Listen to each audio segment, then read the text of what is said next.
தம்பி இவங்க எல்லாம் உங்களுக்காக தான் காத்துட்டு இருக்காங்க. இவர் aluminium company manager mister Anbunathan. வணக்கம். இவர் eversilver company manager mister Ethraju. இவர் இரும்பு கம்பெனி மேனேஜருங்களா? எப்படி கரெக்டா சொன்னீங்க தம்பி? பார்த்தாலே ஒரு மாதிரியா தான் இருக்காரு சார். நீங்க என்ன பழைய பேப்பரா? இல்ல சார், நானும் உங்க கம்பெனி தான் சார், அசிஸ்டன்ட் மேனேஜர் சார்.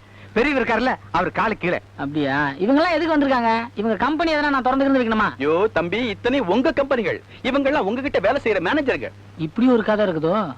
உங்க அப்பாக்கு மொத்தம் 46 கம்பெனி இருக்குது தம்பி. நான் தெரியாம தான் கேக்குறேன். எங்க அப்பா இவ்வளவு சொத்தையும் நேர்மையா சம்பாதிச்சிருப்பாரு நினைக்கிறீங்க? என்ன தம்பி நீங்களே இப்படி கேக்குறீங்க? அவர் கஷ்டப்பட்டு உழைச்சு சம்பாதிச்சது தம்பி.